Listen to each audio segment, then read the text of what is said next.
મારી ચેનલ શ્લોક એડ સ્ટોરમાં આપનું હાર્દિક સ્વાગત છે. આજે વાત કરવાની છે બ્રાન્ડ નેસ્લે મેગીની. આજે જે 2 મિનિટમાં તૈયાર થતી મેગી આપણે ખાઈએ છીએ તેનો ઇતિહાસ સ્વિટ્ઝરલેન્ડથી શરૂ થાય છે. તમારે માટે મેગીની હિસ્ટ્રી અને તેની સફળતાની કહાની અહીં આપેલી છે. મેગી 2 મિનિટની લોકપ્રિયતા પાછળનો 140 વર્ષનો જૂનો ઇતિહાસ છે. શરૂઆત અને તેની સ્થાપના. જ્યારે શરૂઆતમાં થઈ તેની શોધ તેના વિશે જાણીએ. આ વાર્તા શરૂ થાય છે 1884માં સ્વિટ્ઝરલેન્ડમાં.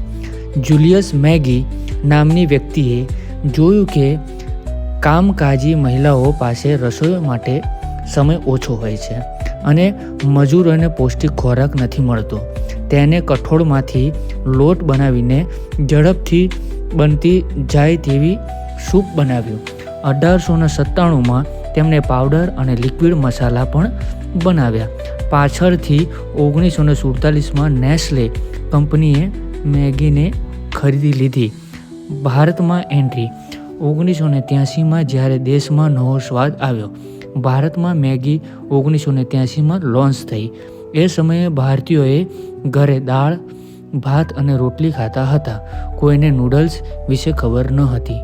શરૂઆતમાં મેગી ફ્લોપ જતી હતી, પણ પછી કંપનીએ ટાર્ગેટ બદલ્યો. તેણે વર્કિંગ વુમન અને બાળકોને નિશાન બનાવ્યા અને સ્લોગન આપ્યું 2 મિનિટ મેગી. આ સ્લોગને જાદુ કર્યો અને મમ્મીઓ માટે તે ઇમરજન્સી નાસ્તો બની ગઈ. સૌથી મોટું સંકટ અને વાપસી.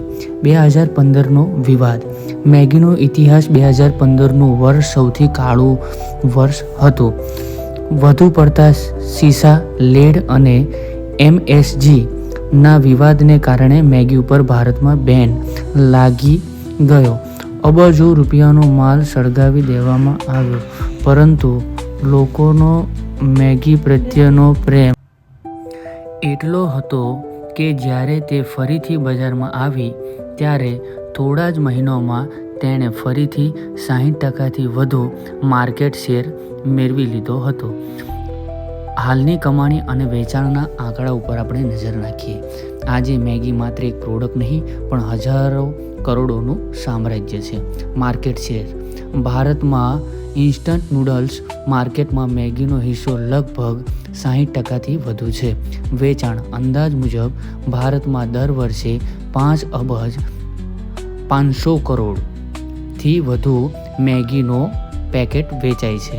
કમાણી. નેસ્લે ઇન્ડિયાની કુલ કમાણીમાં મેગીનો હિસ્સો લગભગ 25%થી 30% જેટલો છે. એટલે કે વર્ષે હજારો કરોડોનું ટર્નઓવર માત્ર મેગીમાંથી કરવામાં આવે છે. નિષ્કર્ષ. આજે પહાડોમાં હોઈએ કે હોસ્ટેલના રૂમમાં, મેગી દરેક ભારતીયોની કમ્ફર્ટ ફૂડ બની ગઈ છે. જુલિયસ મેગીના એક નાના વિચારથી શરૂ થયેલી આ સફર આજે દુનિયાના રસોડા સુધી પહોંચી ગઈ છે.